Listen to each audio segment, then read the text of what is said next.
자, 자료구조 1장 추상 데이터 타입과 객체 지향 기법에 대해서 우리가 배워보도록 합시다. 이 장에서는 크게 5가지 절로 구성되어 있는데 자바에 대한 기본적인 내용을 배우고 또 소프트웨어 생명주기는 라이프 사이클의 번역이에요. 그래서 소프트웨어가 만들어지고 사라질 때까지 전 과정을 한번 살펴보고 그 다음에 추상 데이터 타입, 객체 지향 기법과 개념 이것들은 다 우리가 자바 배울 때 다뤘던 내용들이죠. 그래서 자바에 대한 전반적인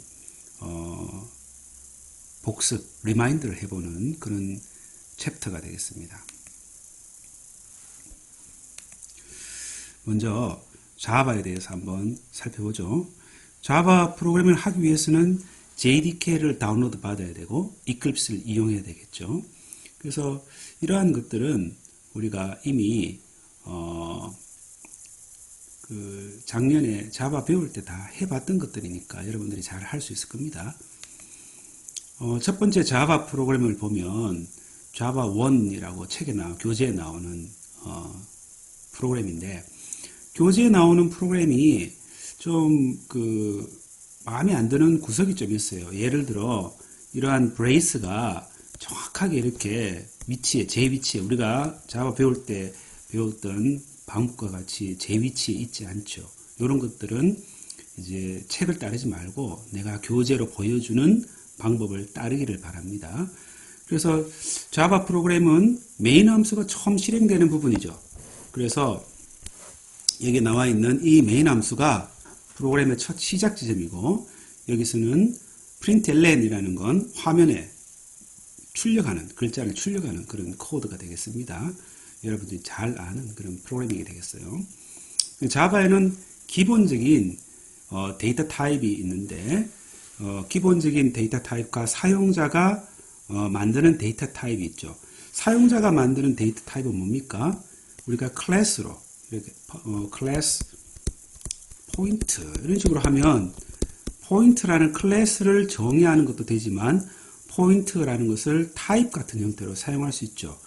여러분들이 정수라는 타입을 쓰면 정수는 이와 같이 int, byte, short, long 이렇게 4가지 타입이 있는데 이 4가지 정수 타입은 무엇이 다른가 하면 byte는 1바이트고 short는 2바이트로 정수를 표현하고 int는 4바이트로 정수를 표현하고 long은 8바이트로 정수를 표현한다 라는 것이 차이가 있지 정수를 표현하는 것은 동일합니다. 그러면 int i는 4 이런 것처럼 int i와 같이 i라는 것을 어떤 특정한 int라는 타입을 저장하고 있는 변수 이렇게 볼 수 있죠.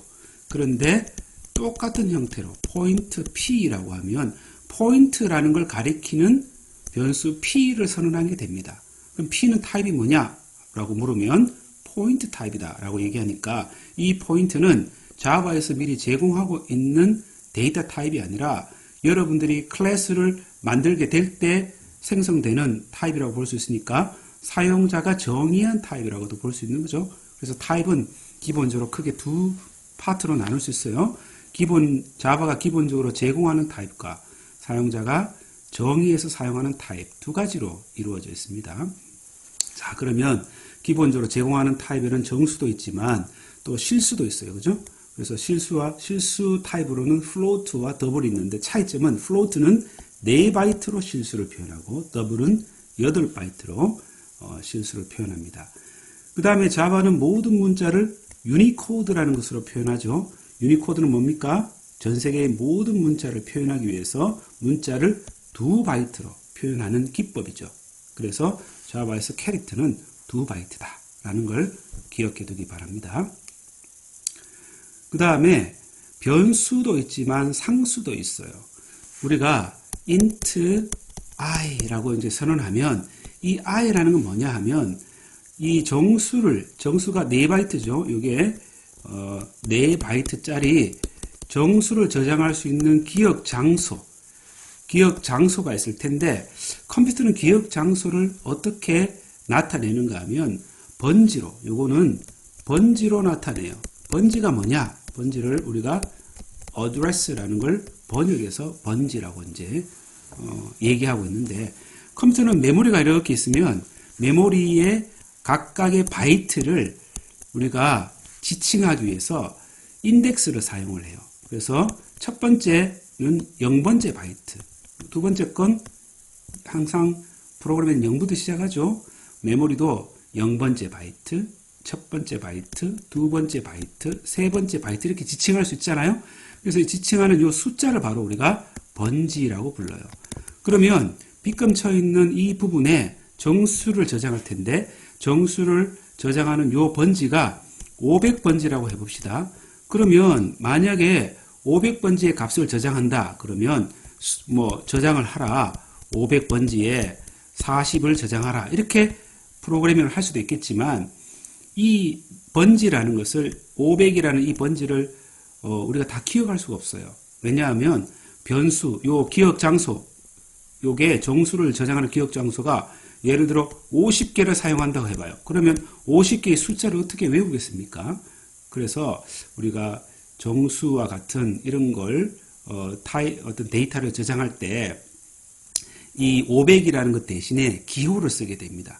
그 기호가 바로 변수예요. 그래서 이 i라는 변수는 i라는 이 정수를 저장할 수 있는 기억 장소를 마련하고, 이 기억 장소를 번지로 사용해서 기억 장소를 가리키는 게 아니라 심볼, 즉 이름을 이용해서 이 기억 장소를 가리키는 용도로 쓰는 거예요. 그래서 500번지에 40을 저장하는 걸 어떻게 하느냐? i는 40 이렇게 합니다. 그러면 i라는 게 500이라는 숫자가 이제 더 이상 나타나지 않죠. i라는 기억 장소가 메모리에 어딘가에 있는데 그 메모리에 40이라는 값을 저장하자. 이렇게 표현되는 겁니다. 그러니까 굉장히 기억하기가 좋죠. 그러면 이 i라는 기억 장소에 값이 이제 저장이 될 때, i라는 기억 장소에 여기 값이 이제 저장이 될 때, 만약에 40을 저장하지 않고 50을 저장하겠다. 그러면 다시 i는 50 이렇게 표현을 하면 이 기억 장소 i에 50이 저장이 돼요. 즉 원래는 여기에 40이 있었던 것이 이렇게 사라지고 50으로 바뀌게 되는 거죠. 그러니까 변수가 가리키는 이 메모리는 값이 변경이 될 수가 있어요. 그런데 프로그램을 작성하다 보면 어떤 값이 변경이 되지 않게 표현하는 그런 값이 필요하게 되는데, 그걸 우리가 상수라고 부르죠. 그래서 프로그램에는 값을 변수에 기록할 수도 있고 혹은 상수로 표현할 수도 있고 그렇게 되겠죠. 그러면 화면에 우리가 출력을 할 때는 어떻게 하느냐 하면 system.out이라는 객체를 사용해서 화면에 우리가 값을 출력을 합니다. 키보드로 값을 읽을 때는 system.in이라는 것을 이용해서 키보드로 값을 읽죠. 자세한 내용은 여러분 자바책을 한번 읽어보기 바랍니다. 그 다음에 프로그램에서 입출력하는 것뿐만이 아니라 조건에 따라서 다른 행동을 해야 될 필요가 있어요. 그래서 어떤 조건 A가 B보다 크냐 이런 조건을 만족하면 X에다가 A를 대입하는데, 그렇지 않으면 X에다 B를 대입하라. 이런 식의 if, else 문을 이용해서 조건에 따라 특정한 문장이 수행되게 만들 수 있어요. 또 그 조건에 따라 특별한 문장을 수행하는 if, else와 동일한 의미로 이와 같이 물음표 콜론이 있습니다. 그래서 X의 값을 대입하는데 A가 B보다 크면 A를 대입하고 그렇지 않으면 B를 대입하라 라는 문장이기 때문에 이 두 개의 문장은 완전히 동일한 문장이 됩니다. 그리고 조건에 따라 어떤 행위를 수행하는 것이 스위치라는 문도 있는데, 스위치를 한 다음에 요 ch라는 것이 A이면 이걸 수행하고 B이면 이걸 수행하고, 디폴트라는 건 그렇지 않으면 뜻입니다. 그럼 이걸 수행하라 라는 거예요. 그래서 스위치 케이스문을 이용해서 어떤 조건에 따라서 어떤 다른 행위를 하게 만들 수도 있겠죠. 그 다음에 조건, 우리가 프로그램에서 반드시 있어야 되는 세 가지 구성 요소가 대입문, 그죠? i는 40 이런 게 대입문이죠. 그 다음에 조건문, 방금 우리가 살펴보았던 조건에 따라서 특정 문장을 수행하는 그런 것이 있을 수 있습니다. 그래서 1번, 2번 뿐만이 아니라 마지막 반복문이 프로그램에서 꼭 필요하게 돼요. 그래서 이 세 가지가 프로그램의 가장 기본적인 요소가 됩니다. 그러면 자바에서는 반복을 하기 위해서는 어떤 문장을 사용하느냐 하면 for, while, do while 세 가지 반복을 하는 세 가지 표현 기법이 있어요. 그래서 for 문장을 이렇게 이제 쓰면 아이가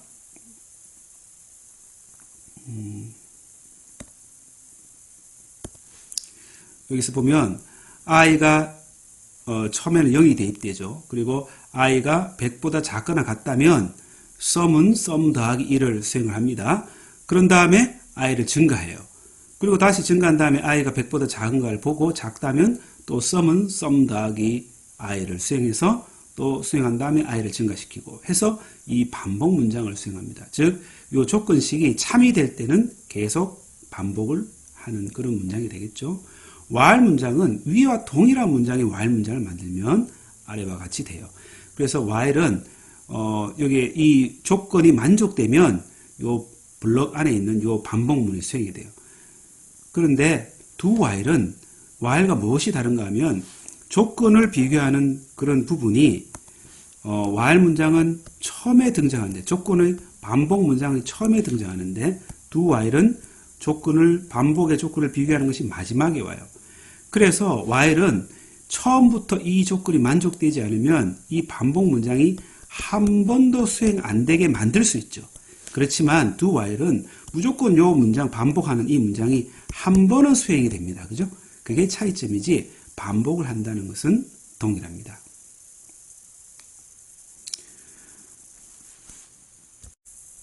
객체지향 프로그래밍에서 가장 기본이 되는 것은 객체이죠.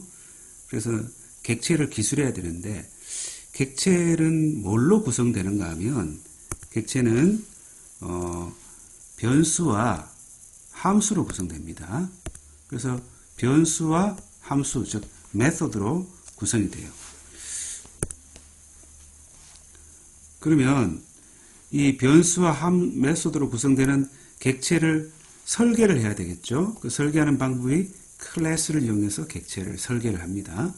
그러면 클래스라는 바운더리 안에 한 변수와 그 다음에 메소드가 있게 되죠. 그런데 이런 클래스라는 그것을 표현하기 위해서 보통 우리가 어떻게 나타내는가 하면 이렇게 나타내죠.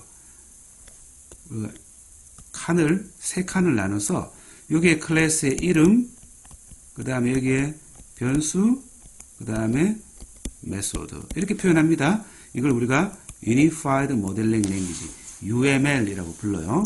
그 다음에 public은 플러스, private은 마이너스, protected는 샵 이렇게 이제 표현을 하죠. 그래서 그걸 이용해서 이 public, private를 이용해서 뭘 나타내는가 하면 encapsulation을 합니다. 그 다음에 private은 외부에서 보이지 않게 하는 거죠. 그래서 private를 감추는 것을 통해서 information hiding을 한다. 이런 건 이제 여러분들이 다 배웠던 내용들이에요. 그 다음에 클래스를 이용해서 객체를 생성을 해야 되겠죠. 그래서 객체를 생성하면 그걸 우리가 object 혹은 그 클래스의 instance라고 불러요. 그래서 클래스를 이용해서 객체를 생성할 때 어떻게 하느냐? new라는 오퍼레이터로 객체를 생성을 합니다. 그리고 자바에서는 그 객체를 다룰 때는 참조형 변수로 그 객체를 다루게 되죠. 그러면 지금까지 배웠던 용어를 가지고 예제 코드로서 비교를 해봅시다. 여기에 지금 포인트라는 클래스가 있어요. 그래서 포인트라는 클래스를 우리가 만들 때 클래스를 이용해서 만들게 되죠. 이게 이제 클래스예요. 그죠? 이게 클래스다. 그 다음에 이 클래스의 정보 은닉을 하기 위해서 public, private 이런 키워드를 이용한다 그랬죠. 그래서 여기 나와 있는 이 public이라는 키워드가 정보 은닉을 하기 위한 거죠. 그 다음에 여기에는 클래스는 변수와 함수로 구성되어 있죠. 여기가 변수에 해당하는 것이고 여기가 method, 즉 함수에 해당하는 것이죠. 이렇게 포인트라는 클래스가 구성이 되고 이 포인트 클래스를 생성하는 것, 객체를 인스턴스를 만드는 것은 new라는 키워드를 이용해서 인스턴스를 만듭니다. 그러면 이 포인트라는 객체가 메모리에 여기 이제 메모리, 특히 메모리에서 객체는 힙에 생성됩니다. 그러니까 자바에서 객체는 힙에 생성한다. 그러면 힙이 뭐냐 하면 프로그램에서 프로그램 짜다 보면 메모리를 세 부분으로 나누죠. 그래서 method 영역, stack 영역, 힙 영역 이렇게 세 부분으로 나눠요. 그 중에서 객체는 힙 영역이 생긴다. 그 다음에 여기 이제 객체가 이제 new 포인트 하는 순간 메모리에 객체가 만들어져요. 그런데 new라는 키워드가 불리면 실제 일어나는 일은 두 가지 일이 일어납니다. 첫 번째는 메모리에 객체를 생성을 하죠. 두 번째는 그 생성된 객체의 변수를 초기화하기 위해서 뭡니까? 생성자를 호출하죠. 이렇게 두 단계 일이 벌어집니다. 그래서 객체가 이렇게 만들어져요. 그러면 이 객체의 크기는 변수의 크기만큼 만들어집니다. 그래서 객체 안에는 x하고 y가 있게 되죠. 그리고 포인트라는 변수가 이 객체를 가리키게 되죠. 그러니까 포인터라는 변수 안에는 실제로 여기 저장되어 있는 게 뭡니까? 주소가 저장되어 있죠. 그런데 C에서는 주소가 저장되어 있는 변수를 우리가 포인터라고 부르는데 자바에서는 포인트라고 하지 않고 reference라고 불러요. 그 이유가 뭡니까? 이 포인트라는 변수에 저장되어 있는 것이 주소이지만 이 주소를 접근할 방법이, 사용할 방법이 없다는 거예요. 그래서 포인트와 구분하기 위해서 레퍼런스 변수다라고 이제 이렇게 해줍니다. 우리말로 참조형 변수다 이렇게 해줘요. 그래서 포인트라는 변수가 가리키는 요 객체 안에는 포인트라는 객체는 그 클래스에서 정의된 변수의 크기만큼 이렇게 객체가 만들어집니다. 자, 그러면 방금 전에 얘기했던 메모리의 영역에 대해서 한번 알아보죠. 제일 처음에 메모리가 메소드 영역이 있다 그랬죠. 그 다음에 스택 영역이 있어요. 그 다음에 힙 영역이 있죠. 메소드 영역에는 코드가 실행해야 될 코드가 있는 부분이고, 그 다음에 전역 변수가 생성되는 부분이 메소드 영역이에요. 그러니까 전역 변수는 자바에서는 static 이렇게 붙여서 만들어져 있는 변수들이 있죠. 이런 것들이 전역 변수입니다. 그 다음에 스택 영역은 요것은 지역 변수. 그 다음에 메소드의 인자, 그죠? 그 다음에 메소드가 호출되고 나면 호출되어서 돌아갈 번지 있죠. 그래서 이런 걸 return address라고 그래요. 돌아갈 번지, return address. 이런 것들이 스택에 생깁니다. 이것은 힙에서는 객체가 생겨요. 그래서 여러분들이 만든 메모리, 변수나 이런 것들은 세 영역에 이제 만들어지는데, 메소드는 실행할 코드 그 자체이기 때문에 라이프 타임을 이제 한번 비교를 하면, 라이프 타임이 이 세 개가 어떻게 이제 다른가 이제 한번 살펴보면, 이건 프로그램 시작부터 끝까지죠. 자바에서는 프로그램 시작이라고 하지 않고 클래스 로딩 C부터 프로그램 끝까지 이렇게 말하면 정확하게 맞는 거예요. 왜냐하면 C는 링크라는 과정이 있어서 링크하게 되면 실행할 모든 코드가 기계 코드가 다 한 번에 다 만들어지죠. 그래서 그 프로그램을 실행하면 그 모든 기계 코드가 메모리에 다 올라온 상태에서 실행이 되는데 자바는 어떤 필요한 클래스가 그때그때 다이내믹하게 동적으로 메모리에 적재가 됩니다. 그래서 그 해당하는 클래스가 메모리에 올라올 때 전역 변수가 이제 존재하게 됩니다. 그 다음에 스택 영역은 이런 지역 변수나 메소드의 인자나 리턴 어드레스가 만들어지는 것이니까 이건 자동으로 정해져 있어요. 이거는. 그죠? 라이프 타임이 언제 만들어졌다고 언제 생성되는가 하면 정해져 있다는 거예요. 즉 블록 내에서만 존재하죠. 즉 함수가 불렸다 그러면 함수 블록 내에서 만들어진 지역 변수는 이 함수가 끝나면 사라지는 거죠. 그래서 그건 이제 그렇게 라이프 타임이 이제 구성이 되고 힙은 U를 호출해서 그 다음에 U 호출하면 그때부터 메모리에 존재하다가 garage가 되면 메모리에서 사라지게 되죠. 그러면 요 두 개의 영역은 프로그래머가 라이프 타임을 조절을 할 수 없죠. 그런데 이 부분은 조절 가능하죠. 왜냐하면 프로그래머가 U 하는 순간 메모리에 그 객체가 생성되는 것이니까 이 변수의 라이프 타임을 프로그래머가 조절할 수 있는 부분이 바로 힙이에요. 그래서 자바에서 객체는 힙에 만들어지게 되는 겁니다. 자, 그러면 자바에서 메소드에 예를 한번 보면 여기 이제 mean이라는 게 있죠. 그래서 여기서 mean이라는 메소드로 호출하면 이 함수가 이제 이렇게 불리는 그런 형태입니다. 이건 여러분들이 이제 잘 아는 그런 간단한 코드라고 할 수 있죠.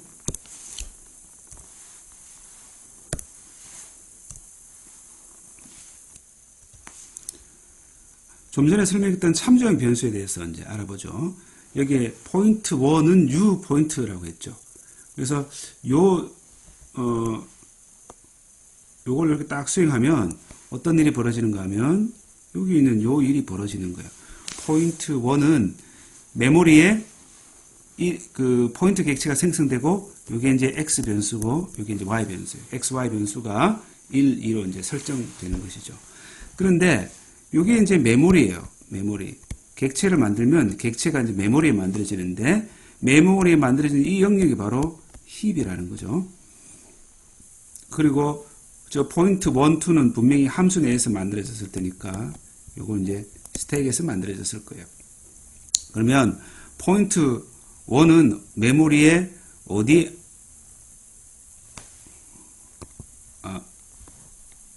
잘못 설명했네요.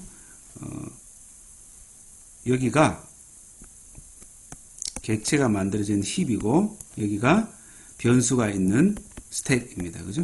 반대로 설명했습니다. 자, 그러면 포인트 1 객체가 메모리에 여기 생겼어요. 만들어졌어요. 그러면 요 메모리의 주소가 1000번지라는 뜻입니다. 1000번지니까 요걸 다시 요쪽 편에다 새롭게 이제 그린 겁니다. 이렇게. 같은 거예요. 빗금친 부분은 같은 걸 2번 그린 겁니다. 그러면 요 포인트 1 변수에는 어떤 값이 저장되어 있는가 하면 1000이라는 주소가 이렇게 저장되어 있는 거예요. 근데 주소로 기록을 해두면 이 그림을 이해하는 것이 금방 이해가 안 되기 때문에 1000이라고 적지 않고 이렇게 화살표로 이렇게 그린 겁니다. 그래서 이렇게 주소를 저장해서 어떤 객체를 가리키는 변수를 참조 변수라고 불러요. 그 다음에 두 번째 여기 있는 포인트 2는 포인트 이렇게 하면 두 번째 객체가 여기 있죠. 2000번째 이렇게 있어요. 그리고 그 코드가 수행하면 이제 이게 수행이 되는 겁니다. 그죠? 이게 수행이 돼요. 그러면 포인트 2가 요 x, y가 3, 4로 이제 기록이 되어 있는 걸 볼 수 있죠. 그래서 여기에 지금 나와 있는 요 객체하고 요 객체는 같은 객체입니다. 메모리에 같은 걸 2번 그린 거예요. 이것도 똑같이. 그 다음에 이제 세 번째 코드를 실행을 하는데 세 번째 코드가 포인트 3는 포인트 1이에요. 그럼 세 번째 코드가 바로 요 코드, 요걸 수행한 겁니다. 포인트 3가 포인트 1 이렇게 하면 요 코드는 실제로 이런 거죠.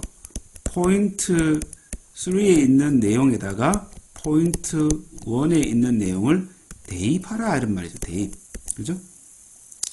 그래서 포인트 1에는 뭐가 저장이 되어 있죠? 포인트 1에 저장되어 있는 포인트 1이 어디 있어요? 여기 있죠. 여기 1000이라는 값이 저장이 되어 있습니다. 그걸 포인트 3에 대입하라는 얘기죠. 그럼 여기 뭐가 들어갑니까? 1000이 들어가는 거죠. 그럼 1000이 들어가면 그 의미는 바로 이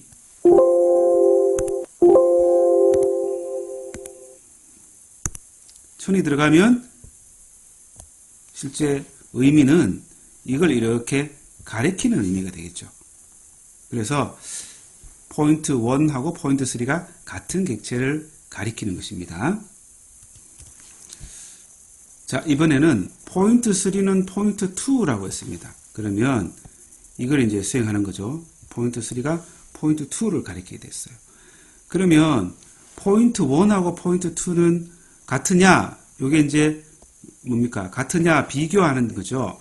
포인트 1에는 뭐가 저장이 되어 있죠? 여기 주소가 저장이 되어 있으니까 1000이라는 값이 저장이 되어 있고, 포인트 2에는 뭐가 저장이 되어 있는가 하면 주소니까 2000이라는 값이 저장되어 있고, 포인트 3에는 포인트 2 같은 객체를 가리키는 여기도 2000이라는 값이 기록되어 있는 거죠. 그게 바로 요 1000이냐 이런 말이에요. 그죠? 요걸 뜻하는 거죠. 요걸 객체가 있는 위치, 주소. 그러면 첫 번째 포인트 1은 포인트 2하고 같으냐 물으면 이게 참입니까? 거짓입니까? 1000과 2000이 같으냐 이 두 개를 묻는 거죠. 이건 false가 되겠죠. 근데 이번에는 포인트 2하고 포인트 3가 같으냐 물으면 포인트 2하고 포인트 3 같으냐 2000하고 2000하고 같으냐 묻는 거죠. 그러니까 이거는 true가 되겠죠. 그래서 이와 같이 레퍼런스 변수의 레퍼런스 변수가 비교 연산자료에서 비교한다는 얘기는 레퍼런스 변수의 주소가 같은 거냐, 즉 다른 말로 하면 가리키는 것이 같은 거냐 이걸 묻는 거예요. 그죠? 즉 두 개의 참조형 변수의 주소가 동일한가 이걸 묻는데 이건 같은 의미로 뭔가 하면 두 개의 참조형 변수가 동일 객체를 가리키는가 이런 문제하고 질문하고 동일한 질문이다 라는 겁니다. 자, 이번에는 포인트 3를 null이라고 했어요.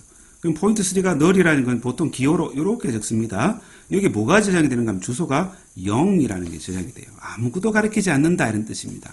null이라는 건 아무것도 가리키지 않는다 이런 뜻이에요. 그러면 포인트 1하고 포인트 2가 같으냐 물었어요. 지금 포인트 1하고 포인트 2가 같으냐. 포인트 1에는 뭐가 저장이 되어 있죠? 포인트 1에는 여기에 1000이라는 값이 저장되어 있고 포인트 2에는 2000이 저장되어 있어요. 1하고 2는 같으냐? 이건 당연히 false죠. 근데 포인트 1하고 포인트 3가 같으냐? 3는 뭐예요? null이잖아요. null. 그러니까 이것도 false가 됩니다. 그죠? 간단하죠? 자, 이번에는 매개 변수 전달하는 방법에 대해서 알아보도록 하죠. 제목에 매개 변수 전달에 call by value라고 나와 있죠. 자바에서는 모든 인자는 call by value로 전달을 합니다. 먼저 여기서 call test라는 객체를 만들어서 call by value test라는 함수를 부르죠. 그러면 이 함수는 어떤 함수를 부르는가 하면 여기서 이 함수를 이제 부르게 됩니다. 그죠? call by test, value test 함수를. 그러면 스택이 이렇게 있고 이 스택에 지역 변수나 인자들이 쌓이게 돼요. 그죠? 그래서 여기서 i는 99 했으니까 스택에 변수 i가 만들어지고 여기에 99가 이렇게 저장이 되겠죠. 그런 다음에 i를 출력을 하면 여기서 출력을 하면 이 출력 결과는 이렇게 되겠죠. before i는 99 이렇게 나올 겁니다. 그런 다음 change value i라고 이렇게 함수를 호출해요. 이걸 부르면 함수의 인자가 전달되는데 j라는 변수가 스택에 만들어지고 이 값이 여기에 복사가 일어납니다. 이렇게 복사가 카피가 돼요. 그래서 복사가 일어납니다. 그러면 이 값은 99가 되겠죠. 복사를 하게 되니까. 그런 다음 j는 88 이렇게 이제 이 코드를 수행하게 되면 99라는 값이 뭘로 바뀌는가 하면 88로 이렇게 바뀌게 되겠죠. 그런 다음에 이 change value라는 함수가 여기서 끝나게 됩니다. 이 함수가 끝나게 되면 이 함수 내에서 만들었던 모든 지역 변수들이 다 사라지게 되죠. 그래서 이 여기서부터 여기까지가 함수 change value라는 함수에서 만들어졌던 변수들이죠. 이것들이 이제 다 사라집니다. 그래서 다음에 change value가 return 돼서 돌아가게 되면 여기서 끝나게 되면 이제 여기로 호출이 이제 돌아가겠죠. 그런 다음에 i를 출력하면 이건 i가 뭐가 출력이 돼요? i가 여전히 99죠. 이렇게 99라는 걸 알 수 있어요. 그래서 i가 처음에도 99, 그 뒤에도 99가 호출이 됩니다. 그래서 이것의 의미는 뭔가 하면 먼저 변수 i가 어떤 값이 이렇게 지정이 됐을 때 중간에 함수를 불러가지고 i를 인자를 전달해서 그 전달된 인자가 막 바뀌더라도 원래의 원본인 이 i는 여전히 변경되지 않고 그 값을 유지하고 있는 것이죠. 왜 그런가 하면 인자의 전달은 복사되어서 복사본이 전달되기 때문이죠. 원본은 훼손되지 않고 그대로 유지된다는 것이 call by value라는 방법입니다. 자, 이번에는 call by reference라고 되어 있어요. 그죠? call by reference. 자, 이것은 먼저 요 call by reference 테스트 함수를 호출하면 여기가 이제 불리겠죠. 그럴 때 스택이 만들어져요. 스택이 이렇게 만들어지고 스택에 있는 t라는 변수가 요 첫 번째 줄에서 호출이 될 때 변수가 생성이 되죠. 그래서 그 변수는 테스트 객체를 만든 다음에 이 테스트 객체를 가리키게 돼요. 그래서 요 안에 만약에 이 테스트 객체가 500번지에 만들어졌다. 그러면 이 테스트 t 변수는 500이라는 값을 가지고 있죠. 즉, 이 변수는 레퍼런스 변수이기 때문에 주소 값을 저장하고 있습니다. 그리고 이 테스트 객체의 이게 이제 테스트 객체인데 테스트 객체 안에 어떤 변수가 있느냐 하면 테스트 클래스의 정의를 살펴보겠습니다. 정의를 살펴보면 테스트 객체 안에는 value라는 변수가 이렇게 하나 있는 걸 알 수 있어요. 그죠? 정수를 저장하고 있죠. 그래서 두 번째 줄에서 t.value 함수는 99 하면 여기에 99가 이렇게 기록이 됩니다. 그런 다음 세 번째 줄에 t.value를 호출하게 되면 요 코드는 이제 요게 실행이 되겠죠. before i는 99가 출력이 될 거예요. 그런 다음 네 번째 줄에서 change value t라고 이제 호출을 합니다. 그러면 change value t 함수를 호출하면 여기서 코드가 이게 수행이 되겠죠. 그래서 테스트 change value test j가 호출이 되니까 j라는 변수가 이제 만들어져요. 여기에 j라는 변수가 만들어지고 이건 아까하고 똑같이 뭐가 일어납니까? 요 값이 이쪽으로 복사가 일어납니다. 카피가 일어나는 거죠. 그러면 어떤 값이 복사가 됩니까? 500이라는 값이 복사가 돼요. 그러면 그 500이라는 값은 어떤 의미냐면 이 500이 레퍼런스 변수니까 테스트 객체를 가리키는 거죠. 즉 t나 j나 똑같이 같은 객체를 가리키게 돼요. 그래서 다섯 번째 줄에 있는 t.value를 88로 바꾸면 이 99가 88로 이렇게 이제 바뀌게 되겠죠. 그런 다음 이 change value 함수가 여기서 종료가 일어나니까 이 함수에서 만들었던 모든 지역 변수가 사라지겠죠. 그래서 이 함수에서 만들었던 지역 변수는 j죠. j가 사라져요. 그런 다음에 함수가 return 되어서 다섯 번째 코드를 수행하면 t.value를 수행하면 t가 가리키는 것이 요 객체죠. 요 객체니까 88이 이렇게 출력이 되는 걸 알 수 있습니다. 그래서 원래 복사가 전달되는 것은 같은데 함수를 호출해서 그 함수 내에서 값이 바뀌게 하고 싶으면 그 변수를 전달할 때 객체를 전달해서 가리키는 것의 값을 바뀌게 하는 그런 방법을 이용하는 테크닉을 취하면 되겠죠. 그렇게 함수를 인자를 전달하는 것을 call by reference라고 이제 부릅니다. call by reference의 흉내를 낸 거죠. 자, 이번에는 자바에서의 스트링에 대해서 살펴보도록 하겠습니다.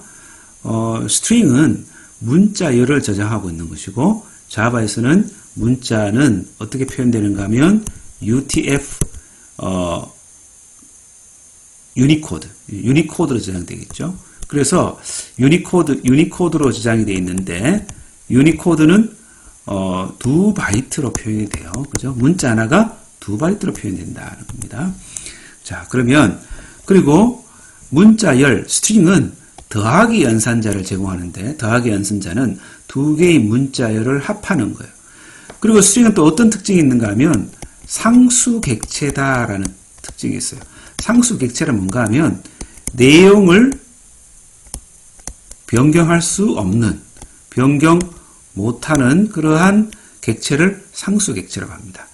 그래서 데이터라는 요 스트링 객체가 있죠. 그러면 이렇게 적는 것은 데이터라고 적는 것은 어떻게 적는 것하고 똑같은가 하면 new 스트링 객체를 만들 때 데이터 이렇게 적은 것하고 똑같아요. 즉 이 밑에 코드와 같이 이렇게 new string 이렇게 적는 것은 번거롭잖아요. 그죠? 번거로워서 간편하게 적도록 이렇게 자바에서는 간편하게 적는 방법을 허용하고 제공하고 있는 거죠. 그러면 우리가 데이터 더하기 스트럭처 하면 어떤 문자열이 만들어지는가 하면 이런 문자열이 만들어져요. 그 다음에 더하기 연산자는 한쪽이 오른쪽이 스트링이고 그 다음에 요거는 스트링이 아닌 다른 거예요. 그러면 요걸 뭘로 바꿔주는가 하면 스트링으로 바꾼 다음에 두 개의 스트링을 더하게 합니다. 혹은 스트링이 꼭 오른쪽에 있는 게 왼쪽에 있는 게 아니라 오른쪽에 있다 하더라도 여기 이제 다른 게 있다 그러면 요걸 스트링으로 바꿔서 두 개의 스트링을 더하게 해줍니다. 자, 그런 원리에 따라서 이걸 보면 요건 ABC 스트링이죠. 5가 있어요. 그죠? 5가 뭘로 바뀌는가 하면 문자열 스트링 5로 바뀌고 두 개를 더해서 ABC 5가 만들어져요. 그리고 5 더하기 ABC 하면 마찬가지로 5ABC가 만들어지고 요거는 더하기가 두 개 있죠. 더하기가 두 개 있으면 이건 마치 요렇게 하고 똑같죠. 연산자 우선순위가 같으면 왼쪽 것부터 연산합니다. 그래서 A 더하기 B니까 메모리에 A, B가 만들어지고 그 다음에 더하기 C니까 A, B, C가 이렇게 만들어지겠죠. 그러면 이런 A, B라든지 A라든지 B라든지 C라든지 이런 것들은 전부 다 garbage가 되겠죠. 그죠? 그래서 다 메모리에서 사라지게 됩니다. 자, 밑에 있는 요 코드도 더하기니까 어떻게 돼요? 두 개가 연산자 우선순위가 같죠. 그러니까 문자열 A에다가 1이라는 것을 스트링으로 바꾸고 그 다음에 더하기를 하니까 A1이라는 스트링이 만들어지고 최종적으로 A12가 만들어지겠죠. 그 다음 이번에는 더하기 연산자 우선순위 같으니까 앞에 거부터 먼저 더하겠죠. 이번에는 1 더하기 2예요. 그러니까 1 더하기 2니까 3이죠. 그러면 3 더하기 A가 되니까 3을 스트링 3으로 바꾼 다음에 A하고 바꾸면 3A가 출력이 됩니다. 그래서 12A가 되게 하고 싶으면 괄호를 이렇게 붙여서 2A를 먼저 만든 다음 1하고 더하면 12A가 만들어지겠습니다. 그 다음 string name은 서울 이렇게 했어요. 그러면 요 의미는 name이라는 요 변수가 만들어지고 name은 스택이 만들어지겠죠. 그 다음에 객체는 자바에서 모두 힙에 있으니까 name이라는 변수가 어떤 걸 가리키는가 하면 힙에 있는 서울이라는 스트링 객체를 이렇게 가리키게 됩니다. 그럴 때 스트링에다가 어떤 연산을 우리가 할 수 있는가 하면 length라는 함수를 불러서 길이를 우리가 알 수가 있어요. 그래서 길이를 출력하면 서울은 5자죠. 그래서 5라고 출력이 되고 그 다음에 character at 이라는 함수를 불러서 몇 번째 문자 이렇게 알 수 있어요. 근데 문자는 인덱스가 0부터 시작하니까 요 e가 출력이 되겠습니다. 그 다음에 substring이라는 것은 부분 문자열을 뜻하는 것인데 여기에 부분 문자열을 자바에서 2, 4 이렇게 적으면 이렇게 적은 거가 똑같아요. 2, 4 이렇게 적은 거가 똑같아요. 그래서 이런 기호는 뭐뭐보다 크거나 같다 하는 것이고 이렇게 적으면 뭐뭐보다 작다 이런 뜻이에요. 그러니까 자기 자신이 포함되지 않죠. 그러니까 2, 4 하고 이렇게 적으면 2, 3 이런 뜻입니다. 이번 두 번째, 세 번째 문자 이런 뜻이에요. 그러니까 두 번째, 세 번째는 OU에 해당되겠죠. 그래서 OU가 부분 문자열로 출력이 됩니다. 이번에는 문자열을 비교하는 걸 한번 알아보도록 하죠. 자, 1번 코드를 수행하면 스택이 있을 때 스택에 str1이라는 변수가 만들어지고 이 변수가 가리키는 객체가 힙에 있겠죠.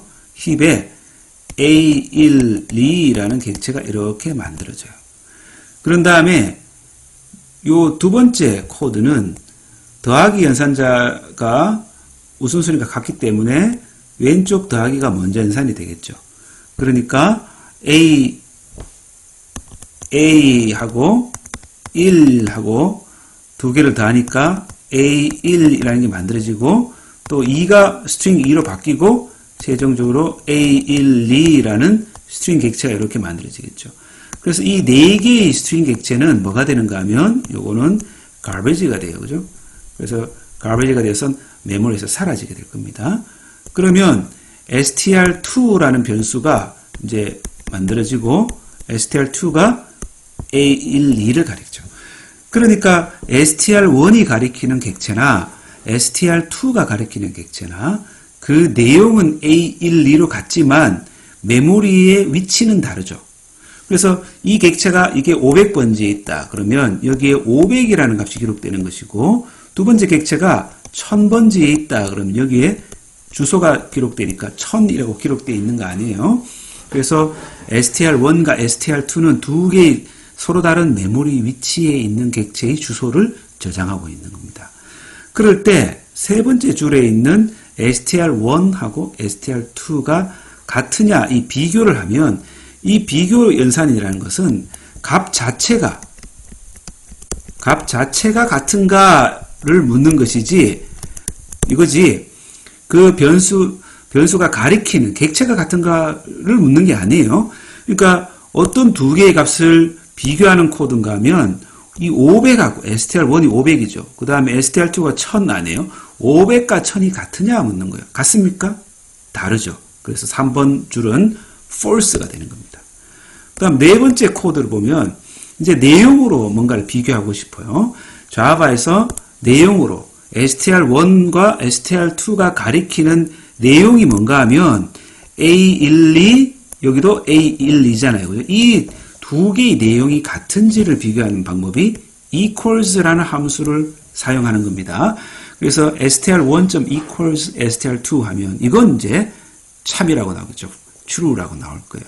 그래서 우리가 자바를 처음 사용할 때 실수하기 쉬운 것이 문자열, 스트링을 비교하는 그런 연산이 되겠죠. 그 다음에 스트링을 이번에는 이제 정렬할 때, 대소를 비교할 때, 대소는 어떻게 비교할 수 있어요? 크다, 같다, 작다 이렇게 비교할 수 있겠죠. 그래서 이런 비교를 하는 것으로 compare to라는 함수를 자바에서 제공합니다. 이 compare to라는 함수는 그 결과를 음수, 양수, 0을 리턴해줘요. 그래서 이렇게 생각하면 됩니다. 이것을 어떻게 생각하는가 하면 str1 빼기 str2다. 이런 식으로 생각하면 돼요. 그러면 그 값이 뭐가 나오는가 하면 양수 혹은 0 혹은 음수가 나와요. 그러면 예를 들어 A하고 문자열 A하고 문자열 B하고 한번 비교해 봅시다. 그러면 이 A는 사전에서 어떤 뭐가 먼저 나옵니까? 얘가 사전에서 먼저 나오고 이게 나중에 나오는 거잖아요. 그럼 먼저 나오는 것은 숫자가 작은 숫자라고 생각하시면 됩니다. 생각하면 돼요. 나중에 나오는 것을 큰 수라고 생각하면 돼요. 그러면 이걸 빼면 뭐가 됩니까? 음수가 되겠죠. 즉, 두 개를 비교했을 때 사전 순서대로 비교했을 때 어느 것이 앞에 나오느냐, 어느 것이 뒤에 나오느냐를 뜻하는 거예요. 그래서 이게 str1이고 이게 str2라고 할 때 str1이 A고 str2가 B면 compare to 했을 때는 뭐가 나옵니까? 음수가 나오죠. 이번에 str1이 B이고 str2가 A라고 해봐요. 그러면 compare 함수에 인자로 넣었을 때 양수가 나오겠죠. 혹은 하나가 str1이 A고 str2도 A다. 그러면 이때는 compare to 하면 0이 나옵니다. 그래서 그 두 개의 문자를 비교하니까 현재는 str1하고 str2가 뭐예요? 둘 다 A, 1, 2로 같죠. 그러니까 여기서 true가 되어서 같다라고 이제 출력이 나오는 겁니다. 자바에서 스트링이 객체이듯이 두 번째는 array도 객체예요. 자바에서. 그래서 여기에 나와 있는 요 두 줄의 코드를 이제 첫 번째 줄에 있는 두 줄의 코드를 실행을 하면 스택이 있고 그다음 지역 변수나 이런 것들은 다 스택이 생기죠. 그래서 array1이라는 변수가 스택이 만들어져요. 그리고 힙에 객체가 생성되는데 자바에서는 배열이 뭡니까? 객체다라는 거예요. 배열이 객체입니다. 그래서 객체가 이렇게 만들어지는데 어떤 객체인가 하면 배열이죠. 그래서 이게 모두 몇 개인가 하면 100개짜리 배열이 만들어지고 배열에는 length라는 그 상수가 있죠. 그래서 이 배열의 크기가 100이니까 100이라고 이제 기록이 됩니다. 그리고 이 객체를 array1이 이렇게 가리키게 되는 거죠. 그리고 array3라는 변수가 이제 또 생성이 되는데 array3가 여기에 스택에 array3가 만들어지고 이 객체는 배열 4개짜리 배열이 만들어지죠. 그래서 정수 4개가 저장되어 있고 3, 4, 16 이렇게 기록이 돼요. 그리고 상수 length가 있다 그랬죠. 이 값은 4가 이렇게 기록이 됩니다. 저장이 됩니다. 그 다음에 array of points라는 변수가 만들어지죠. array of points라는 변수가 만들어지는데 배열이 몇 개짜리입니까? 5개짜리예요. 그죠? 그래서 이건 밑에 그릴게요. 이렇게 5개짜리 네, length가 5 이렇게 나오겠죠. 그러면 여기에 나와 있는 요 5개짜리 여기 그 위치에는 뭐가 기록되는가 하면 reference 변수가 기록돼요. 그래서 new point 했잖아요. 그죠? 포인트를 가리킬 수 있는 reference 변수가 만들어집니다. 그럼 어떻게 만들어지느냐? 여기 지금 두 번째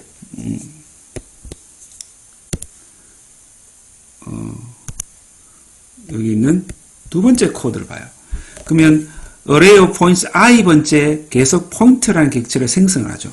그래서 여기도 포인트 객체를 가리키고 여기도 포인트 객체를 가리키고 포인트 객체를 가리키는 5번 반복하면서 포인트 객체를 가리키는 이런 형태의 코드가 이제 수행이 되는 거죠. 그 다음에 int 배열 a, b잖아요. 그죠? 그러니까 배열 객체가 두 개가 이렇게 만들어지는데 a하고 b가 만들어지는데 이 a는 2개짜리 배열 객체예요. 그죠? 2개짜리 배열 객체. b도 2개짜리가 아니라 100개짜리죠. 여기 세 번째 줄에 보면 100개짜리 배열 객체가 만들어지고 그 다음 네 번째 코드는 b는 a 했으니까 b가 같은 걸 이렇게 가리킵니다. 그 다음에 c를 만드는데 이 c 변수가 가리키는 것은 요 2,3이잖아요. 2, 3이잖아요. 그죠? 이거는 2차원 배열을 말하는 겁니다. 그래서 행이 3개고 행이 2개고 열이 3개짜리 배열이 만들어져요. 그래서 이렇게 배열 객체를 이제 만들어 볼 수 있습니다. 자바에는 특별한 함수인 생성자라는 함수가 있죠. 생성자 함수는 무엇인가 하면 클래스가 데이실 때 그 함수의 이름이 뭐와 같은 것? 클래스의 이름과 같은 것을 우리가 생성자라고 불러요. 그래서 생성자가 이렇게 두 개가 이렇게 있는 거죠. 그래서 첫 번째 생성자, 두 번째 생성자가 동일한데 함수가 같은데 자바에서는 method overloading이라는 걸 이런 기법을 사용할 수 있죠. 그래서 method overloading이라는 것은 동일한 함수를 만들 수 있다는 거예요. 그죠? 그래서 동일한 기능을 할 때 동일한 명칭을, 즉 기호를 사용할 수 있도록 해주는 것이 method overloading이에요. 이때 인자는 달라야 되겠죠. 인자는 달라야 구분할 수 있겠죠. 그죠? 그걸 method overloading이라고 하는데 생성자도 method overloading을 할 수 있다 이런 뜻이 됩니다. 그래서 두 개의 생성자를 만들었는데 하나는 인자가 없는 것이고 하나는 인자가 있는 거예요. 그죠? 그 다음에 equals라는 함수가 있는데 equals라는 함수는 우리가 앞에서 봤듯이 내용으로 비교하는 거예요. 그런데 사용자 정의 클래스에서는 객체의 내부를 비교하는 방법을 미리 만들어 둘 수가 없죠. 그래서 객체의 내용을 가지고 비교하는 그 코드를 작성하려면 equals 함수를 따로 만들어야 돼요. 그래서 먼저 어떤 식으로 사용하는가 하면 date 객체를 예를 들어 A라는 걸 만들었어요. 그죠? new date 이렇게 해서 만들었어요. 그 다음에 date 객체 B가 또 뭐 만들었다고 해봅시다. 그럴 때 두 개가 같은 날짜를 지칭하는 건지 if절에서 물을 때 A. equals 해야 된다는 거예요. equals B 이렇게 해서 두 개가 시간이 같은 시간을 말하는 것이냐 이렇게 묻는다면 이렇게 물을 때 이 함수가 이제 불리는 겁니다. 그럴 때 인자로 넘어온 요 B 객체가 A 객체하고 타입이 같아야 될 거 아니에요. 그죠? 그래서 instance of라는 메소드 오퍼레이터를 이용해서 A가 인자로 넘어온 A 객체가 여기 A 객체가 date 객체냐 비교하는 거죠. date 객체가 아니라면 두 개가 타입이 종류가 다른데 어떻게 내용이 같을 수가 있겠어요. 그래서 무조건 false가 리턴되고 자 이제 그렇지 않다면 A 객체를 캐스팅 date로 캐스팅한 다음에 이 date 클래스 안에는 어떤 변수들이 있는가 하면 method, day, year 세 개의 필드가 있죠. 그래서 그 세 개의 필드가 다 같은지를 차례대로 비교해서 같으면 참을 내용이 다 같다는 뜻이죠. 그렇게 이제 참을 리턴하면 됩니다. 또 어떤 함수를 제공할 수 있는가 하면 toString이라는 함수를 제공할 수 있어요. toString은 뭔가 하면 toString은 자 봅시다. 예를 들어 우리가 이런 걸 해요. A 더하기 date 객체가 있다고요. date 객체 여기 예를 들어 D1 date 객체가 있다고 봅시다. 그래서 date 객체 A 더하기 D1 이렇게 했어요. 그럼 어떻게 됩니까? D1이라는 객체를 하면 자바에서는 하나가 스트링이면 더하기 연산자일 때 여기 뭔가 다른 무엇이 들어오면 이거 뭘로 바꾼다 그랬어요? 스트링으로 바꾼 다음에 두 개를 더한다 그랬죠. 그래서 스트링으로 바꿔야 될 때 어떤 객체를 스트링으로 바꿔야 될 때 불리는 함수가 toString이라는 함수예요. 그래서 이와 같이 이제 toString 함수가 이제 불리는 걸 한번 살펴보면 이 코드가 어떤 코드하고 똑같은 코드가 되는가 하면 이 코드는 A 더하기 D1.toString 하고 똑같은 동일한 코드가 돼요. 그래서 D1.toString이니까 여기서 이 함수가 불리는 거죠. 그래서 문자를 만들어서 이렇게 문자열이 만들어지겠죠. 요 문자열이 A하고 더하게 되는 겁니다. 그리고 아까 설명을 잠깐 빠뜨렸는데, 여기 지금 앞에 나와 있는 것처럼 여기 1번 코드가 있고 2번 코드가 있어요. 그럼 1번 코드, date D1은 new date 하면 이때 생성자가 어떤 게 불리는가 하면 이게 불리는 거예요. 2번에서는 인자가 3개가 들어오죠. 그래서 밑에 있는 두 번째 생성자가 불리는 겁니다. 우리가 앞에서 설명했듯이 이런 생성자를 호출하게 되면 이 new라는 걸 호출하게 되면 이게 두 가지 행위가 일어난다 그랬죠. 첫 번째는 메모리에 객체를 생성하죠. 객체 생성하고, 두 번째는 뭡니까? 생성한 객체의 필드들을 초기화하기 위해서 생성자를 호출하죠. 호출해서 초기화가 일어납니다. 그러니까 요 new date 하면 객체를 만든 다음에 그 다음에 이 함수가 생성자 함수가 불리는구나 라는 것을 명심하기 바랍니다. 자바에서는 static method와 static field가 있어요.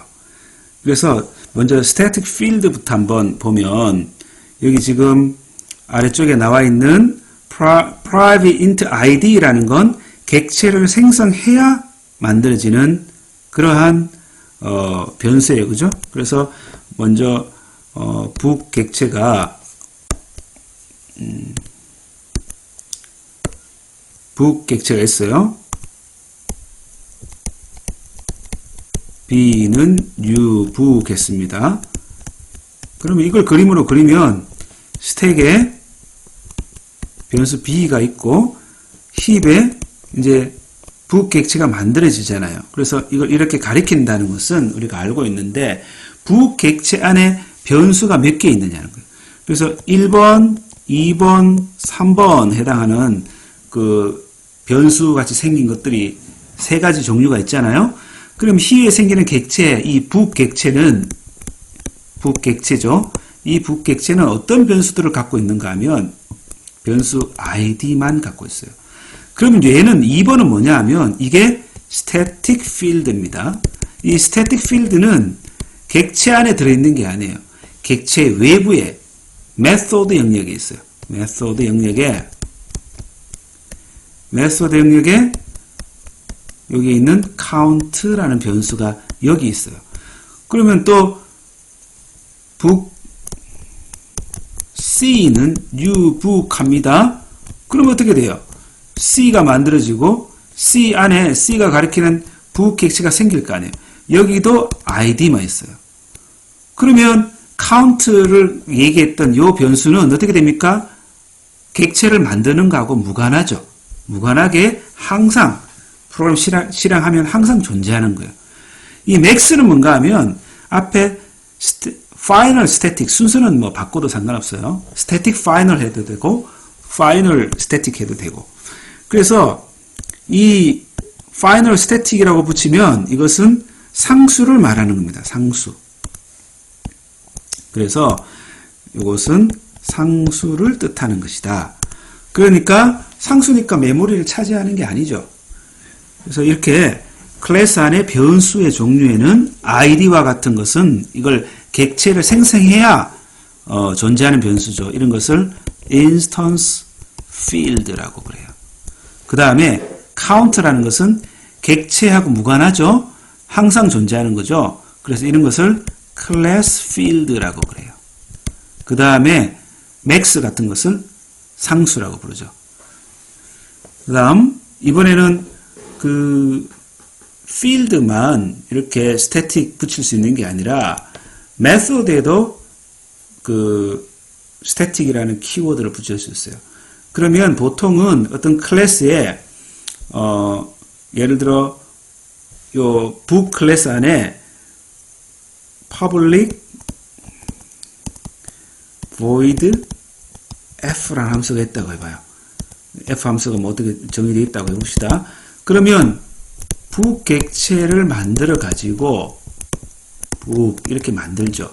그런 다음에 book 객체의 f 함수를 호출할 때 이 f 함수는 객체를 생성해야지만 부를 수 있어요. 그래서 이런 메소드를 인스턴스 메소드라고 부릅니다.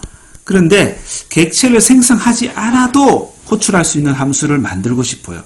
그럴 때는 함수 앞에다가 static이라고 붙입니다. 그래서 void g라는 함수를 이렇게 만들면 이런 것을 우리가 class method라고 불러요.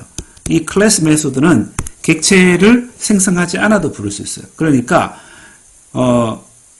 g 함수는 어떻게 부르는가 하면 부 클래스 안에 있는 g 함수를 부르는 거죠. 이런 것을 우리가 class method라고 불러요. 그런데 이걸 instance method 부르듯이 b.g 이렇게 할 수 있습니다. 그러면 요 1번하고 2번의 차이점이 뭐예요? 이거 두 개 다 이 함수 g라는 함수를 부르는 것은 동일합니다. 의미는 동일해요. 내용은.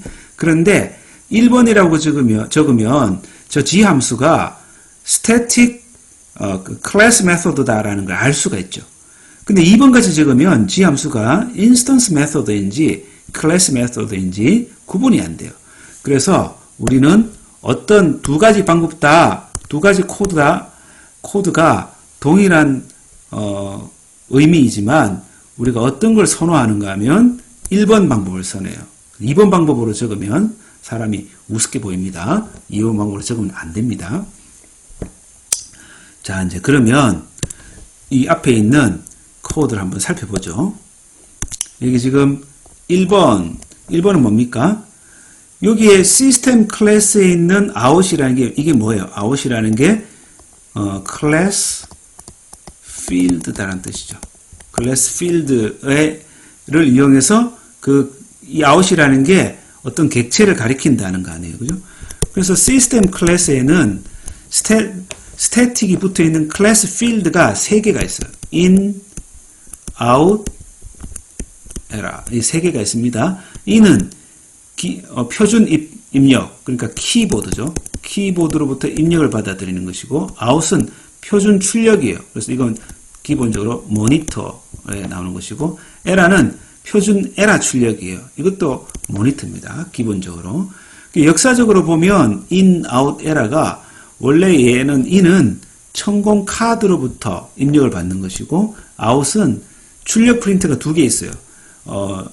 결과를 출력하는 프린터와 에러 메시지를 출력하는 프린터 2가지가 있는데 그 2대의 프린터에 각각 출력하는 그런 역사적인 이유 때문에 지금 우리가 3개의 인풋 아웃풋 객체가 기본적으로 이제 자바에서도 만들어지는 것이고 이것은 C에서 영향을 받아서 C, C++, 자바와 같이 모든 우리가 프로그램 랭귀지에 유닉스의 세례를 받았던 그런 모든 언어들의 공통적으로 존재하는 그런 표준 입출력 객체들이 되겠습니다.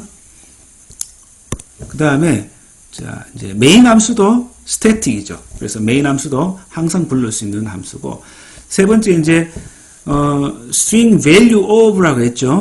그러면 이 value of라는 것이 뭐예요?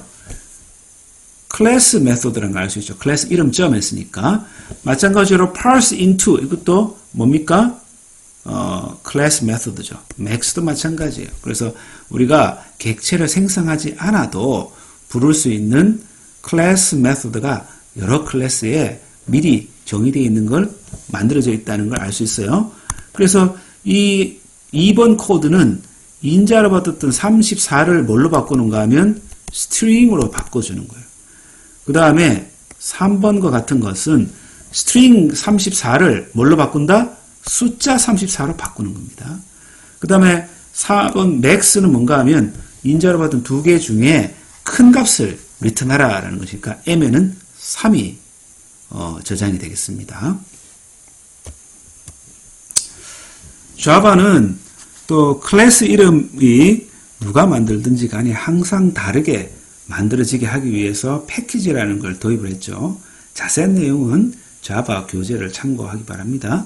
그래서 우리가 패키지를 사용할 때는 우리 클래스 이름이라는 것은 패키지 명하고 패키지 이름하고 그 다음에 클래스 이름하고 두 개를 합한 것이 클래스의 이름이에요. 실질적인 클래스 이름이에요. 그래서 date이라는 클래스는 데이시 이름이지만 그 데이시 속한 패키지가 java.util이에요. 그래서 그 데이트의 full name은 java.util.date 해야 데이트 객체를 사용할 수 있습니다. 그 다음에 변수를 선언할 때도 항상 이름을, 클래스 이름은 온전히 패키지 명과 클래스 명을 합한 것이 그 클래스의 본질적인, 실질적인 이름이에요. 그런데 이렇게 쓰면 굉장히 불편하죠. 그래서 밑에 있는 date과 같이 이렇게 쓰고 싶을 때 우리는 어떻게 해야 되는가 하면 코드 앞쪽에 import라는 문장을 써서 코드에서 date를 쓰면 항상 이 date이라고 이해해라 라고 적어줄 수 있습니다. 그런데 2번처럼 java.io.별표처럼 만약에 적는다고 하면 이렇게 적을 수도 있어요. import java.util.별표 이렇게 한 다음에 별표 이렇게 한 다음에 day to day 이렇게 적을 수 있어요. 그러면 이 date은 java.util에 있는 date이 java.util 안에 date이 있다면 그 date를 뜻하는 겁니다. 그러면 1번 표기법과 2번 표기법 어떤 걸 더 선호하는가 하면 2번을 쓰면 편리할 것 같은데 그렇게 하면 사실은 정확하게 어떤 클래스가 어떤 패키지에 속하는지 코드에 드러나지 않기 때문에 우리는 1번 사용 방법을 더 선호합니다. 그러면 1번까지 쓰려면 클래스 이름을 각각 다 임포트 해야 되니까 굉장히 불편하죠. 그런데 보통 이클립스라든지 자바 프로그램하는 패키지들은 임포트를 자동으로 해줘요. 그래서 이클립스 같은 경우는 Ctrl Shift O를 누르면 임포트 문장이 자동으로 코드 내에 삽입되는 걸 알 수 있습니다. 객체 지향 프로그래밍 기법에는 재사용이라는 기법을 제공해요. 그래서 우리가 상속을 통해서 보통은 재사용하게 되는데 객체 지향 기법에서 우리가 목표는 생산성을 높이는 게 가장 큰 목표잖아요. 그럴 때 생산성을 높이는 가장 좋은 효율적인 방법 중에 하나가 기존에 만들어져 있던 코드를 다시 작성하지 않고 재사용하는 것이 되겠습니다. 그래서 자바에서는 우리가 재사용하는 방법으로 어떤 방법을 제공해 주는가 하면 상속이라는 걸 제공해 주는데 그 상속을 하는 방법이 extens라고 이렇게 적어 주는 거예요. 그래서 먼저 첫 번째 클래스 star 클래스 보면 run 함수가 있고 두 번째 planet 클래스는 star 클래스로부터 계승받은 거죠. 세 번째는 planet으로부터 계승받았어요. 그래서 이것을 이렇게 UML로 이렇게 그려줍니다. 그래서 star 클래스는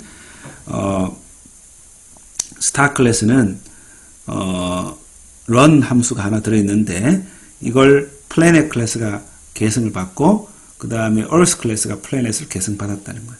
그러면 계승했다는 얘기는 이 코드가 요 안에 있는 star 클래스의 안에 있는 이 코드가 요 planet 안에 우리가 복사되어서 copy and paste 한 것하고 동일 효과입니다. 그러니까 뭐예요? planet에는 run 함수가 포함되어 있는 거죠. 마찬가지로 또 extends 하면 여기 있는 모든 코드가 copy and paste 된 거예요. 그러니까 planet 클래스에 있는 모든 코드가 earth 클래스에 다 들어있는 거죠. 그렇다면 planet에는 star에 있는 게 다 들어있으니까 planet의 입장에서는 여기에 planet을 star라고 봐도 상관없죠. 왜냐하면 star에 있는 코드가 모두 들어있으니까. 그래서 planet is a star라는 관계가 성립을 해요. 그러니까 그럼 또 여기도 마찬가지겠죠. Earth is a planet 이라는 관계가 성립하죠. 그래서 Earth는 planet이다 이런 뜻입니다. 이거 3단 노법이 되니까 Earth가 뭐가 되겠어요? planet도 되지만 star도 되겠죠. 그리고 이것들의 그 인캡슐레이션을 위해서 접근 제한하는 방법으로 4가지 접근 방법을 제공해 주는데 여기에다가 패키지라는 게 더 들어가 있죠.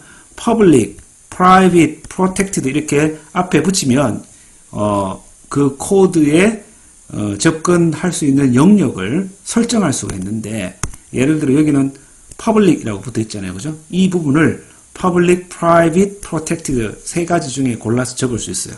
public은 항상 공개되는 겁니다.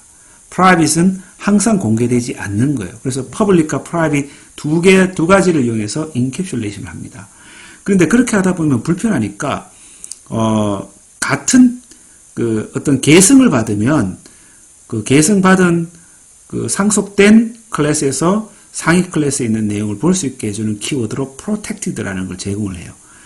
그 다음에 어떤 패키지 안에 있는 것들끼리 공유하고 싶으면 이 public, private, protected를 적지 않으면, 아무것도 적지 않으면, 여기 있는 이걸 아예 적지 않으면 그 함수, 그 코드는 패키지 스코프를 가져요. 그러면 같은 패키지에서 다 참조가 가능합니다.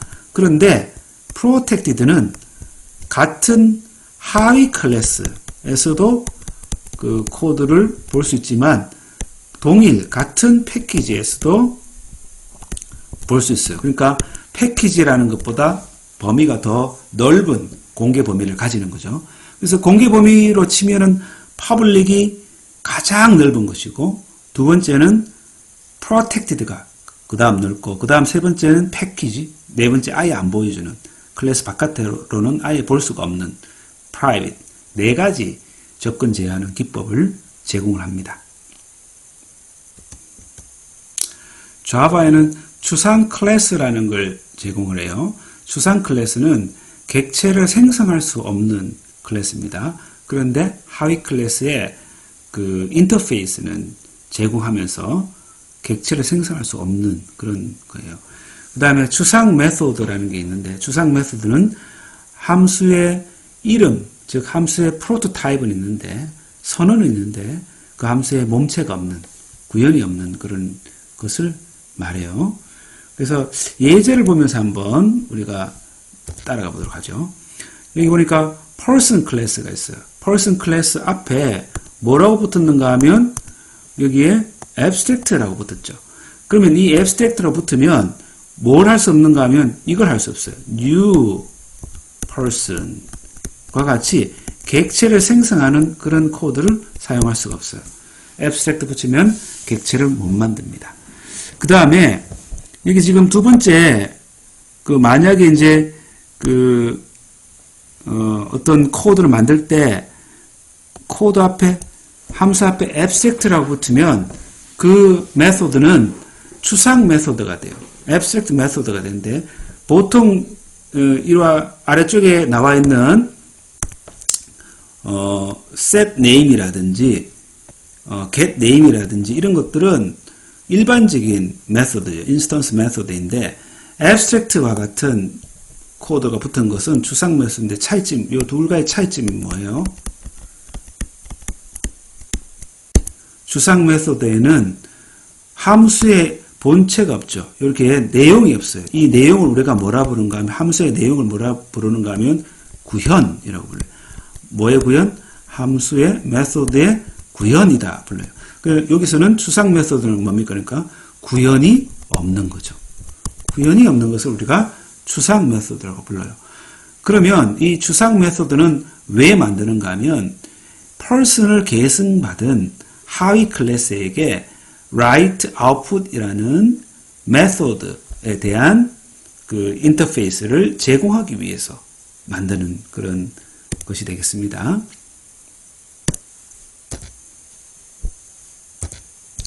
그래서 하위 클래스인 student 클래스를 보죠.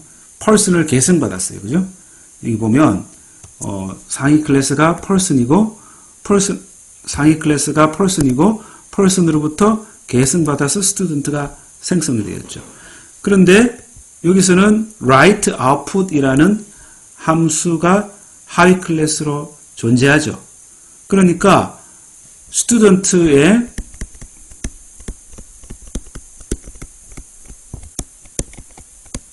이렇게 만들어 가지고 s.write output 이렇게 이제 메소드로 호출하면 이게 호출이 되는 겁니다. 그죠? 그러면 write output이 더 이상은 abstract 메소드가 아니죠. 그리고 여기 보니까 abstract라는 키워드가 없죠. 그래서 student는 이와처럼 객체를 생성할 수 있는 거예요. 그러면 abstract 클래스, 추상 클래스가 클래스가 추상 클래스가 되려면 첫 번째 클래스 앞에 abstract라고 적어주면 abstract method가 그 클래스가 돼요. 두 번째는 abstract method가 있으면 자동으로 이것은 자동으로 abstract 클래스가 됩니다. 그래서 person 클래스는 abstract method가 한 개 있기 때문에 그 클래스는 무조건 abstract 클래스가 돼야 돼요. 만약에 그런 식으로 제어를 하지 않았다. person 클래스가 abstract 클래스가 아니다 하면 이게 가능하겠죠. person P는 new person 객체를 생성할 수 abstract 클래스의 객체를 생성할 수 있도록 허용한다면 이런 게 가능하다는 뜻이잖아요. 그죠?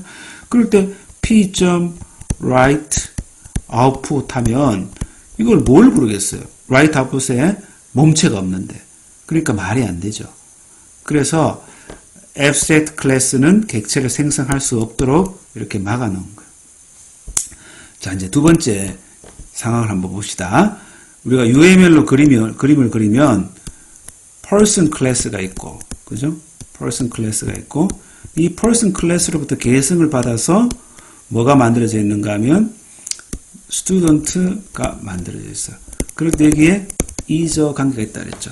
그러면 new student 이렇게 했을 때 이 변수를 S 변수의 이 타입을 뭐라고 적는가 하면 person 이렇게 할 수 있어요. 왜냐하면 이렇게 할 수 있습니다. 왜냐하면 student is 라는 관계가 성립하기 때문에 student를 person으로 볼 수 있다는 거잖아요. 그죠? 그래서 요 person 변수로 student 객체를 가리킬 수 있어요. 이게 이제 굉장히 중요한 점이죠.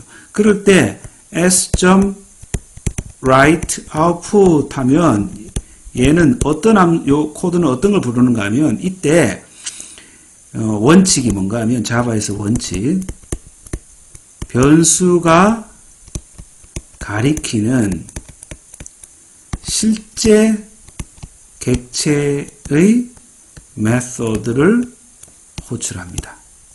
그러니까 이 write output 이 함수는 어떤 걸 호출하게 되는가 하면 이 s가 가리키는 게 뭐예요? student잖아요. 그죠? 이 student를 실제로 가리키죠. 그러니까 얘가 호출한 함수는 여기에 있는 이 write output 함수를 호출하게 됩니다.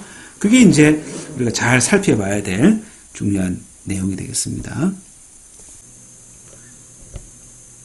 지난 시간에 이어서 person과 student를 가지고 객체를 만들어 보고 abstract class의 의미를 한번 이해해 보도록 하겠습니다. 먼저 person과 student에 대한 UML 다이어그램을 한번 그려보도록 하겠습니다. 우리가 지난 시간에 배웠던 그 두 개의 클래스에 대한 UML 다이어그램을 그리면 먼저 person 클래스부터 한번 그려보겠습니다.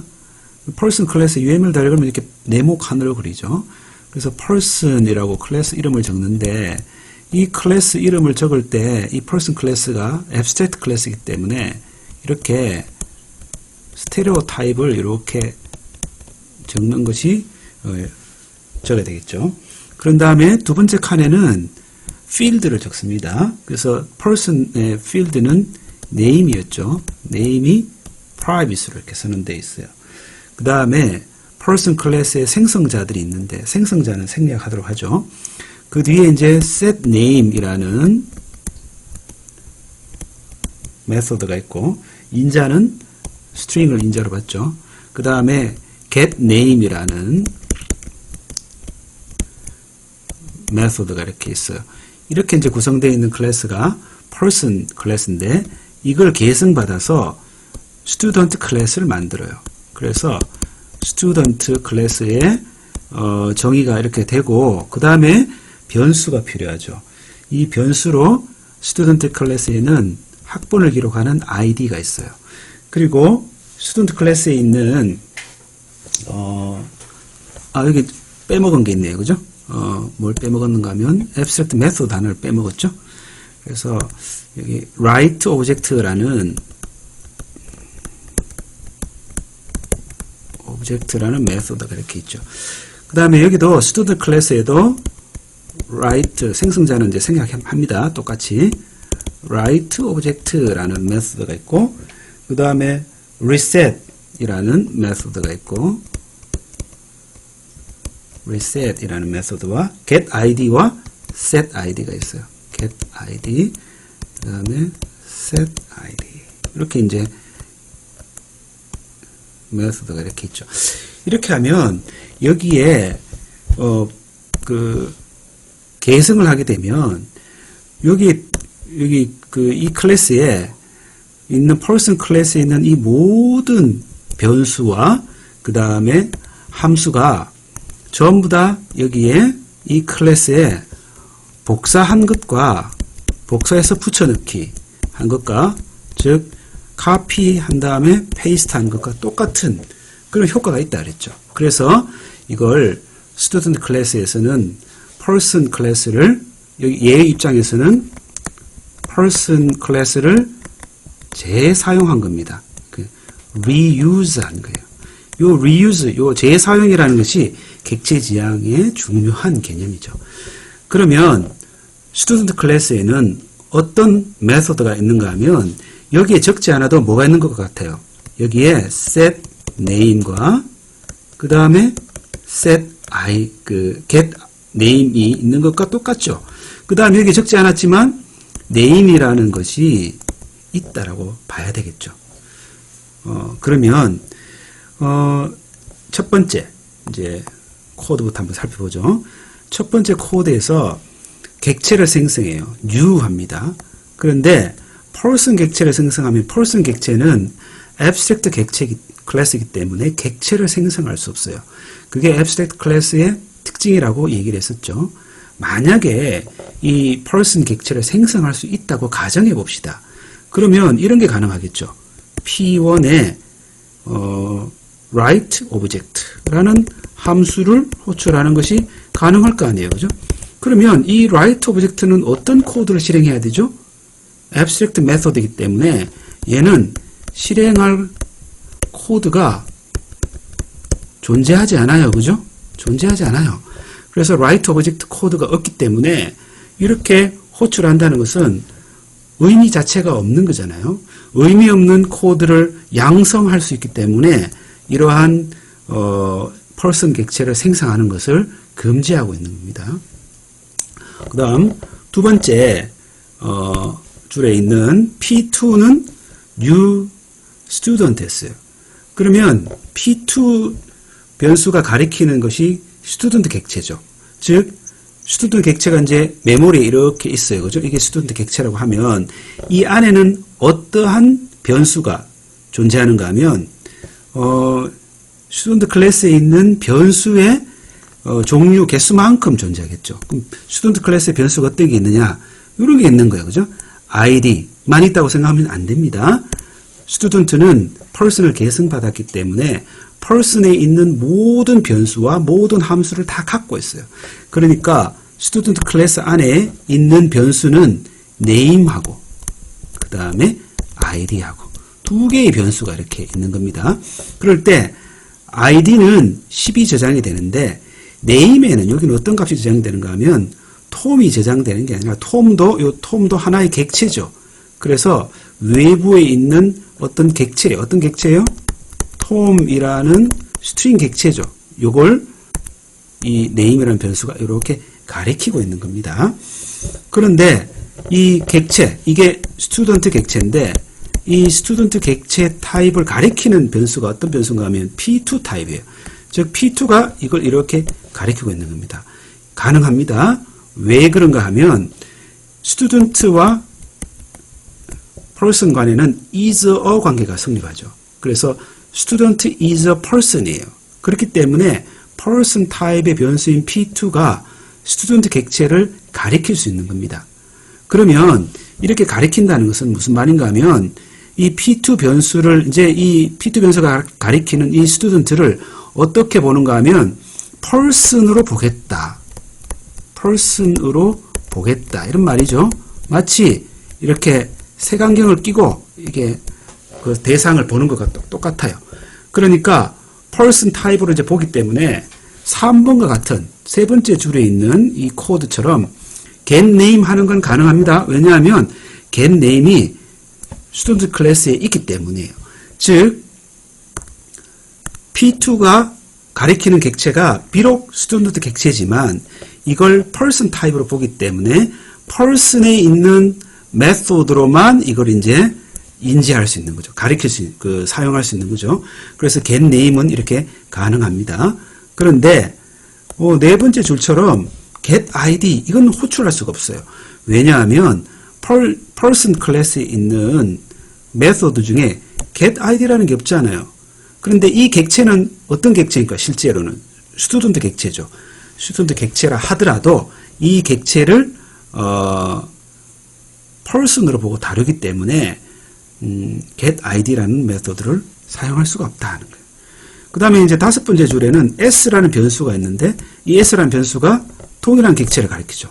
이건 어떤 걸로 보는가 하면 이제는 s라는 변수가 student 타입이기 때문에 이 객체를 student로 본다 이런 뜻입니다. 즉 student 타입 객체로 색안경을 끼고 이렇게 보는 거예요.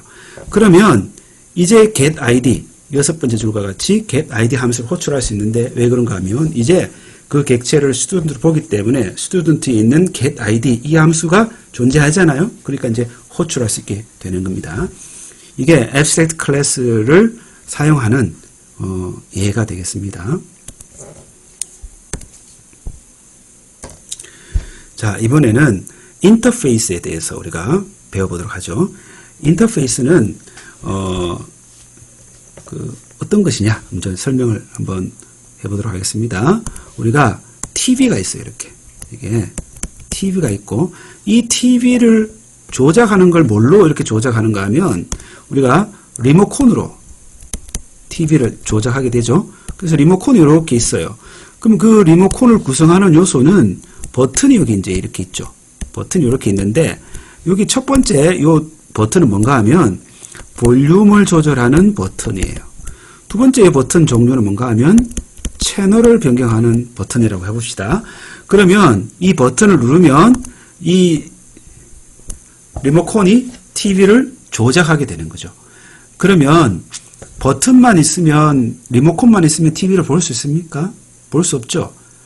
리모컨은 TV를 조작하기 위한 인터페이스예요. 그리고 인터페이스만 가지고는 할 수 있는 게 아무것도 없죠. 그 인터페이스를 가지고 조작을 할 때 조작할 수 있는 대상, 오브젝트가 있어야 되겠죠. 그걸 우리가 구현이라고 부릅니다. 그래서 구현을 우리가 implementation이라고 해요. implementation을 번역을 구현이라고 이제 번역을 한 겁니다. 그래서 인터페이스와 구현이 있어야 돼요. 그런데 우리가 이미 배웠던 클래스인 배웠던 클래스라는 걸 한번 살펴보죠. 클래스는 UML로 그리면 이렇게 그릴 수 있죠. 그래서 클래스 안에 지난 시간에 봤던 방금 전에 봤던 person 클래스에 보면 id도 있고 name도 있고 그 다음에 여기에 get name 이런 method가 이렇게 있죠. 그런데 이 get name method에 코드도 이렇게 있잖아요. 그죠? 그러면 우리가 이와 같이 변수, field에 해당하는 것과 이 코드 자체를 우리가 뭐라 부르는가 하면 구현이라고 불러요. 구현이라고 이렇게 부릅니다. 즉 메모리를 차지하는 이러한 field, 즉 field 혹은 이걸 변수라고 불러요. 그죠? 혹은 실행해야 될 코드, 실행 코드 이런 것들을 구현이라고 부릅니다. 그런데 우리가 리모컨을 조작하는 TV가 LG TV일 수도 있고 삼성 TV일 수도 있잖아요. 그죠?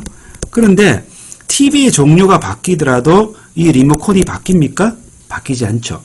그냥 여전히 리모컨은 똑같은 인터페이스로 다른 걸 조작할 수 있어요. 다른 말로 하면 뭡니까? 동일한 인터페이스로 구현을 바꿔가면서 동작시키고 있는 거죠. 즉 구현을 취사 선택, 변경할 수 있다는 얘기예요. 그래서 자바에서는 구현과 인터페이스를 분리하고 싶었던 거예요. 그런데 기존에 우리가 배웠던 클래스는 여기 안에 어떤 게 있는가 하면 이러한 get name과 같은 이런 것들은 바로 뭐에 해당하는가 하면 인터페이스에 해당하는 거죠. 이건 인터페이스예요. 그런데 코드 자체나 변수 같은 것들은 인터페이스에 해당하죠. 그러니까 클래스는 어떤 종류인가 하면 인터페이스와 구현이 동시에 존재하는 거죠. 그러니까 클래스는 구현과 인터페이스가 다 있는 거예요. 그런데 인터페이스에 따라 구현을 분리하려면 구현과 인터페이스를 명확히 분리할 수 있는 방법이 필요합니다. 그래서 도입한 것이 인터페이스예요. 그래서 인터페이스의 예를 보면 밑에 있는 comparable이라는 인터페이스가 있죠. 여기 보면 compare to라는 그 메소드가 있는데 이러한 인터페이스를 정의한 다음에 이것에 대한 구현 클래스를 만들어야 될 겁니다. 그죠?